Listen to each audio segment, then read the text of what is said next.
Bonjour et bienvenue à cette édition spéciale de Famille à la Une. Ici Maude Goyer. Je vous présente aujourd'hui un épisode consacré à l'autonomie des enfants. Est-ce vrai qu'elle se développe plus tard qu'avant et si oui, pourquoi? Comment ça se manifeste au quotidien? Quelles sont les conséquences pour les enfants et pour les familles? Et surtout, qu'est-ce qu'on peut faire comme parents pour accompagner nos enfants vers plus d'autonomie sans culpabiliser? Dans les prochaines minutes, vous entendrez 3 experts du développement de l'enfant. Ils nous aident à mieux comprendre une réalité bien actuelle qu'il ne faut ni dramatiser ni banaliser. Et surtout, ils proposent des pistes concrètes. Bonne écoute!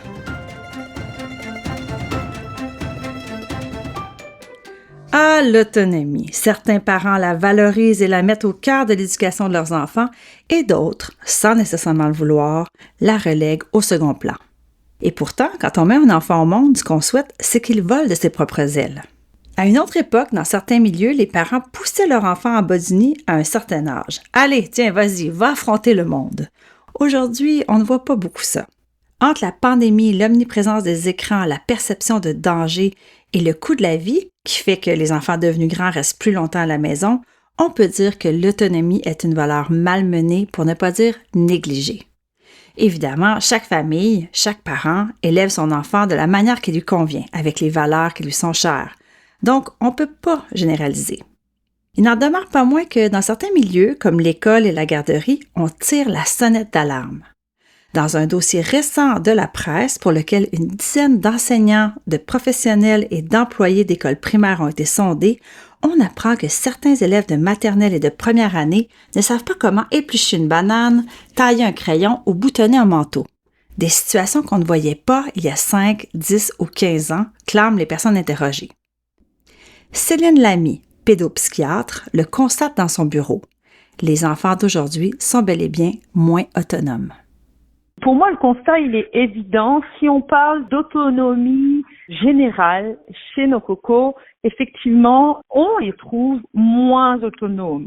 Ils sont moins explorateurs, moins dans l'envie ou dans l'idée de prendre des risques. Ils ont beaucoup plus de mal à jauger justement la question du danger, de ce que je peux faire ou pas. Mais comment ça se fait? Quelle est la racine du problème? Comment on s'est rendu là? Avant d'aborder ces questions, j'aimerais parler de la définition de l'autonomie. Car le terme est vaste et très général.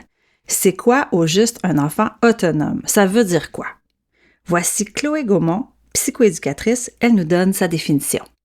Bien, en fait, l'autonomie, là, c'est vraiment l'acquisition graduelle de certaines habiletés qui permettent à l'enfant de faire les choses par lui-même en fonction des attentes réalistes, là, en fonction des capacités qu'on peut attribuer à l'âge de l'enfant. Dans l'autonomie, il y a aussi le désir, l'espèce de motivation, l'élan de vouloir faire les choses par soi-même. Céline Lamy ajoute à cette définition le fait que l'enfant puisse se détacher de son parent pour faire des choses. Elle parle d'une progression. Quand l'enfant est bébé, on fait tout pour lui, puis quand il grandit, on l'aide, on l'accompagne, on le supervise pour éventuellement le laisser faire. C'est une suite logique qui suit le développement de l'enfant, dit-elle. Un enfant autonome, pour moi, c'est un enfant qui va acquérir petit à petit la capacité de faire des choses sans forcément de supervision du parent et va être capable aussi, pas uniquement dans le faire, mais être capable aussi de gérer parfois un petit peu plus des moments d'insécurité, va être capable de gérer ses émotions, la solitude.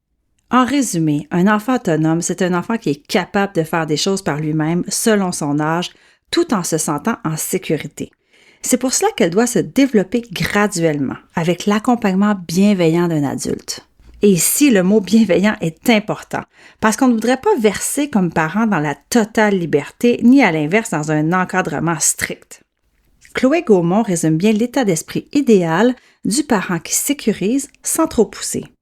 L'enfant, pour explorer, pour se développer, pour apprendre, il faut qu'il soit disponible. Il faut qu'il se sente sécure. Il faut qu'il ait l'impression que son parent est là, est disponible pour lui, puis qu'il est là comme en arrière, en quelque part, là, si jamais il rencontre des difficultés, mais il peut aller se réfugier auprès de son parent qui va l'aider, puis après ça, il va pouvoir retourner jouer. Je retiens qu'au final, le but n'est pas de forcer l'autonomie en mettant de la pression ou en ayant des attentes irréalistes envers l'enfant, mais bien en accompagnant.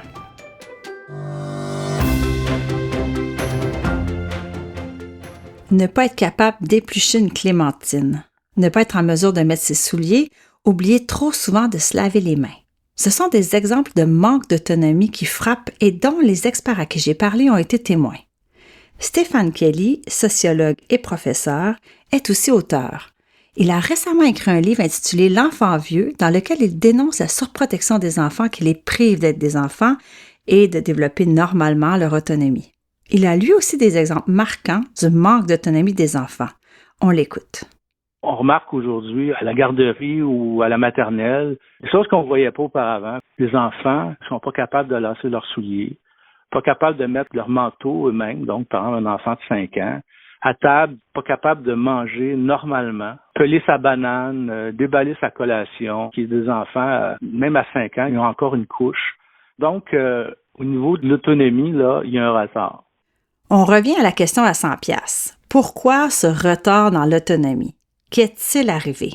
Entre les jeunes de ma génération qui se baladaient à des kilomètres de la maison, qu'on soit en campagne ou en ville, et les enfants d'aujourd'hui qui doivent être dans la mire de leurs parents, que s'est-il passé? D'abord, il y a la perception de danger. Là-dessus, les 3 spécialistes s'entendent, les parents ont tendance à diaboliser l'extérieur. Certains versent même dans l'extrême, selon Stephen Kelly.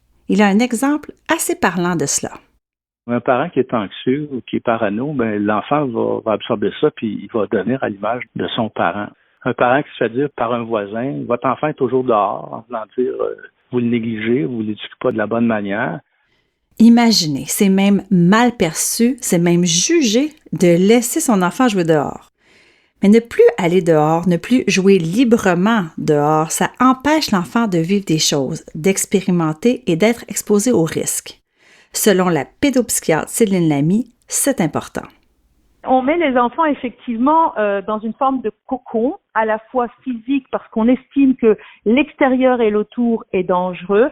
Et le problème, c'est que les enfants, ils internalisent l'idée que si papa et maman pensent que c'est dangereux, alors ça doit l'être. Puis ils vont se dire, aller dehors c'est dangereux, jouer c'est dangereux, monter sur une butte de neige c'est dangereux, même entrer en relation avec un tiers c'est dangereux. La conséquence la plus importante, explique-t-elle, c'est que les enfants ne testent plus leurs limites et donc ne se font plus confiance. Il y a une perte d'estime et elle se manifeste, entre autres, par une perte d'autonomie. Elle explique ici la réaction des enfants qu'elle accompagne dans le cadre de son travail, dans des promenades dans la nature. C'est là où je vois les pertes en autonomie, où un gamin, naturellement, aurait essayé de grimper à un arbre en appuyant un petit peu sur une branche, en soulevant un peu pour dire est-ce qu'elle va casser ou pas. Les enfants n'ont même plus ces réflexes-là. La surprotection des parents explique en partie pourquoi les enfants ne vont plus dehors et pourquoi ils sont moins autonomes. On a aussi beaucoup perdu la notion de jeu libre. Les 3 experts ont parlé de cet aspect. Un petit rappel, le jeu libre, c'est quand un enfant décide lui-même à quoi jouer, avec quoi, comment et avec qui, sans règles ni objectifs imposés. Ça devient une rareté. On écoute la psychoéducatrice Chloé Gaumont à ce sujet. Les enfants sont dans des horaires qui sont beaucoup plus structurés à la garderie, à la maison. Ils ont beaucoup plus aussi d'activités dirigées, des ateliers, des cours, des activités sportives, culturelles, des sorties familiales aussi. Il y a moins de temps pour juste jouer dans le quartier avec les petits voisins dans la ruelle ou dans la cour ou autour de la maison. On ne peut pas ignorer l'effet des écrans. Faire bouger son index sur un écran, même s'il s'agit de l'application la plus éducative qui soit, ça n'a rien à voir avec jouer avec des amis, inventer un jeu, peut-être s'obstiner et entrer en conflit, trouver une solution, bref, être en relation avec un autre être humain. Le sociologue Stephen Kelly voit aussi là un grand paradoxe. Les enfants sont surprotégés dans le réel, donc on les confine dans la maison, puis ils sont surexposés dans le virtuel. C'est-à-dire que le temps d'écran est incroyable, est beaucoup trop élevé pour les enfants. Autrement dit, les enfants sont aujourd'hui plus libres dans le virtuel que dans la vraie vie. C'est un constat qui m'a troublée, je dois dire. Sans diaboliser les écrans, Prendre un pas de recul comme parent est essentiel. Céline Lamy rappelle à quel point les enfants ont soif d'être en relation avec les autres, à commencer par leurs parents. Ces écrans, ils sont venus remplacer quoi? Ils sont venus compenser quoi? Oui, on a moins de temps. Oui, on laisse plus nos enfants là-dessus. Ça nous arrange bien, c'est évident. Mais ça vient remplacer un lien dont les enfants ont cruellement besoin, en fait. Ils ont besoin que leurs parents les regardent, les voient, les considèrent. Les 3 spécialistes rappellent à quel point il faut être prudent comme parent avant de faire rentrer les écrans et plus particulièrement le téléphone dans la vie de nos enfants. Le problème avec le téléphone, étant donné qu'il est mobile, on peut y avoir accès partout, en tout temps. À nouveau, Céline Lamy à ce sujet. J'essaie toujours de mettre en perspective aux parents qui me disent « Ah, il rentre en première année, j'ai eu l'idée de lui mettre un téléphone dans sa poche pour qu'il puisse me joindre en cas de danger. » Puis je lui dis « Mais réfléchissez, vous êtes en train de lui mettre dans la poche un autre danger qui va rentrer dans votre maison, qui va être effectivement ingérable. Ce danger-là, vous le faites rentrer à la maison en faisant internaliser à votre enfant que le danger, il est à l'extérieur. » Un dernier point sur les raisons derrière le manque d'autonomie des tout-petits. Le rythme de vie effréné auquel nous sommes soumis comme parents, comme adultes, nous joue des tours. Coincés dans les tâches, les responsabilités, le devoir de gagner de l'argent pour subvenir aux besoins de la famille, le stress de joindre les deux bouts, surtout dans cette période où le coût de la vie est élevé, nous force à faire vite. Et qui dit faire vite, dit faire les choses nous-mêmes, faire les choses à la place de l'enfant. L'enfant qui prend son temps pour mettre ses souliers, qui échoue, qui recommence, se trompe, se plaint et veut le faire tout seul, des fois, ça impatiente les parents. Chloé Gaumont rappelle qu'apprendre de nouvelles choses pour les enfants, c'est difficile et ça prend du temps. Pour l'enfant, il y a beaucoup d'exigences sur ses petites épaules. Puis apprendre, c'est difficile. Fait qu'il faut prendre le temps, puis il faut l'encourager, l'accompagner, l'aider à comprendre que c'est correct de se tromper, puis de recommencer. Le manque d'autonomie, on l'a vu, est multifactoriel. Et les conséquences sont elles aussi nombreuses et diverses. Privés d'expérience et de prise de risque, certains enfants deviennent des enfants velcro, accrochés à leurs parents de façon disproportionnée pour leur âge. Ils sont insécures, ils sont méfiants des autres, ils ne font pas confiance facilement et pour eux, s'adapter est un processus très long et compliqué. D'autres sont anxieux. Ils ne font pas confiance à leurs propres habiletés, à leurs compétences. Ils sont freinés dans leur développement. Ils sont indécis, démotivés et ils manquent d'initiative. Pourquoi essayer de faire telle ou telle chose si cela me met en danger et si surtout papa ou maman peut le faire à ma place? La pédopsychiatre Céline Lamy a fait des constats en ce sens dans sa pratique. Moi, je constate effectivement des petits loulous puis des ados qui ont beaucoup moins confiance en eux, qui ont beaucoup moins ce goût de l'exploration, qui ont beaucoup moins ce goût aussi d'expérimenter des choses par eux-mêmes. Puis je parle pas de transgresser, mais juste d'oser, qui ont beaucoup plus de difficultés, je trouve aussi, à aller vers l'autre au sens large, au risque, comme je disais, de la relation. Moi, ça me préoccupe beaucoup. On en a parlé plus tôt, mais l'une des conséquences importantes, c'est le manque de compétences dites de base à l'arrivée à la maternelle. Cela ajoute évidemment du travail aux enseignantes et aux éducatrices. Des choses qui, habituellement, devraient être acquises, ne le sont pas. Chloé Gaumont, psychoéducatrice, à ce sujet. Il y a eu une augmentation au niveau de ce besoin-là d'accompagnement pour ce qui est de l'hygiène, aller à la salle de bain seul, se laver les mains, tout ça, faire les gestes auxquels on s'attendrait pour un enfant à la maternelle. Probablement parce que ça n'a pas été pratiqué suffisamment préalablement. Donc, c'est à l'école où est-ce que là, il faut qu'on redouble d'énergie pour apprendre tout ça. Un enfant qui a moins l'occasion d'essayer, de se tromper, de se relever, est aussi un enfant qui a moins souvent l'occasion de vivre des difficultés et des échecs. Sa maîtrise de soi et sa tolérance à la frustration risquent d'être touchées. Et ce que ça fait, évidemment, c'est que lorsqu'il est confronté plus tard à un obstacle, il n'a pas de mécanisme pour réagir, il ne sait pas quoi faire, il est déstabilisé. Il n'est pas capable de s'en sortir tout seul. Le sociologue Stéphane Kelly rappelle pourquoi il est important que l'enfant se fasse dire non, parfois pour justement construire sa résilience et sa capacité à rebondir. Ça renvoie à ce que j'appelle la verticalité. Donc, le parent, il est au-dessus de l'enfant. Il y a une responsabilité, parfois, de dire non. Puis ça, on a de la difficulté aussi avec ce terme-là. Il faut accepter de frustrer l'enfant parfois. Le manque d'autonomie n'entraîne pas seulement des conséquences pour l'enfant. Cela a aussi un impact pour le parent et pour la relation parent-enfant. Celle-ci peut basculer vers plus de dépendance, plus de tension, plus de conflits.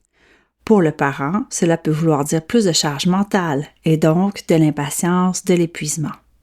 L'un des risques est aussi de demander trop d'autonomie tout d'un coup, que cela devienne une exigence, sans accompagnement graduel.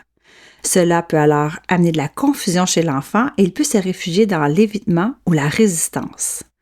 La relation peut être mise à rude épreuve par ce genre de demande d'autonomie soudaine. Voici les explications de Céline Lamy, pédopsychiatre. Ce que je trouve quand même tragique, c'est que ces enfants qui sont moins autonomes, tout d'un coup, il y a comme des fois des sursauts de la part des parents qui disent « Ah bah là, maintenant, tu es assez grand, fais-le ». Puis c'est là où il y a des clashs et c'est là où il y a beaucoup parfois d'explosions chez des enfants qui sont envahis par une demande qui fait pas de sens pour eux parce que pourquoi tout d'un coup, alors que j'avais 6, 7, 8 ans, je pouvais pas le faire, puis maintenant je dois absolument le faire. Bref, le manque d'autonomie, ça ne donne pas juste des enfants moins débrouillards. Ça peut fragiliser la confiance, compliquer la relation parent-enfant et rendre le quotidien plus lourd, autant pour les enfants que pour les parents. Mais attention, tout n'est pas perdu. On peut aider nos enfants à devenir plus autonomes sans les brusquer et sans culpabiliser comme parents. C'est ce dont on va parler maintenant.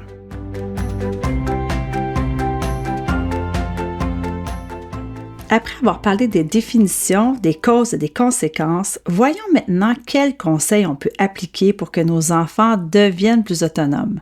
Qu'est-ce qu'on peut faire concrètement comme parents? En écoutant les 3 spécialistes en entrevue, j'ai retenu quelques conseils, 5 en fait, qu'on peut appliquer pour booster l'autonomie des enfants. Ces conseils sont revenus plus d'une fois à travers leurs propos. Tout d'abord, bonne nouvelle, ils s'entendent sur un point essentiel. Il n'est pas question d'en demander trop vite. L'autonomie se construit graduellement au quotidien dans de petits gestes simples. Premier conseil, et on en a parlé un petit peu plus tôt, il faut accepter comme parent qu'apprendre, ça passe par l'erreur, la frustration, l'attente. Un enfant qui ne vit jamais de petites frustrations développe moins sa capacité à composer avec les difficultés. Dire non, parfois, ce n'est pas manquer de bienveillance, c'est aider l'enfant à se construire. Deuxième conseil, il faut absolument résister à la tentation de faire à la place de l'enfant. On peut avoir ce réflexe en tant que parent, surtout quand on est pressé, stressé, coincé dans le temps. Mais il faut se souvenir que quand on fait ça, on prive l'enfant d'occasion d'apprendre. Et à long terme, ce n'est pas sans conséquence. La pédopsychiatre Céline Lamy à ce sujet. Si on ne les a pas accompagnés dans cette autonomie, les conséquences, c'est que lorsque tout d'un coup les enfants se retrouvent face à des responsabilités, ils sont un peu démunis parce qu'on les a pas entraînés. Puis c'est aussi ce qui va se passer à l'école, c'est-à-dire que là, ils vont se confronter à des adultes qui tout d'un coup vont leur dire « voyons, t'es capable, voyons, tu peux le faire ». Puis ça les déstabilise énormément. Laver ses mains, mettre ses souliers, apprendre à boutonner son manteau, à tourner les pages d'un livre, à découper, ce sont des gestes simples mais essentiels pour développer l'autonomie. Troisième conseil, sécuriser son enfant, c'est bien, mais le surprotéger, ça peut lui nuire. Ce sont bien souvent les peurs du parent qui parlent dans ce cas, et elles sont ressenties et absorbées par les enfants. Pour développer son autonomie, l'enfant a besoin d'un adulte présent, rassurant, mais capable de prendre un pas de recul et de le laisser explorer. On écoute à nouveau Céline Lamy. La première chose, c'est de ne pas oublier que le besoin de sécurité qu'on a et ce besoin de mettre les enfants dans un cocon, etc., ça n'appartient pas tant aux enfants, ça ne vient pas rassurer ou protéger les enfants, ça vient nous rassurer. Donc c'est déjà avoir conscience en tant que parents que cette histoire-là, c'est une histoire de grand et ça nous appartient de gérer notre angoisse et notre inquiétude. Avant-dernier conseil, et on en a parlé un petit peu précédemment, c'est une bonne idée de laisser plus de place au jeu libre. C'est dans ces moments non structurés, non organisés, parfois même impromptus, spontanés, que l'enfant développe son imagination, sa capacité à négocier, à créer, à prendre des initiatives et à gérer des conflits. Dans ces cas, les parents supervisent mais ne dirigent pas. Et dernier conseil, mais non le moindre, la gestion des écrans est au cœur d'une éducation qui valorise l'autonomie. Les écrans peuvent remplacer des expériences essentielles aux enfants comme jouer, bouger, entrer en relation et surtout s'ennuyer. De plus, ces fameux écrans viennent parfois s'immiscer dans la relation, dans le lien parent-enfant. Alors, qu'est-ce qu'on retient de tout ça? D'abord que les enfants ne sont pas moins capables qu'avant. Ils grandissent simplement dans un monde différent avec plus de peur, plus de contraintes, plus d'écrans et souvent moins d'occasions d'essayer par eux-mêmes. On a vu que l'autonomie ne se développe pas tout d'un coup ni à coup d'exigence. Elle se construit graduellement, dans les petits gestes du quotidien avec du temps et de la patience et parfois, un peu de frustration.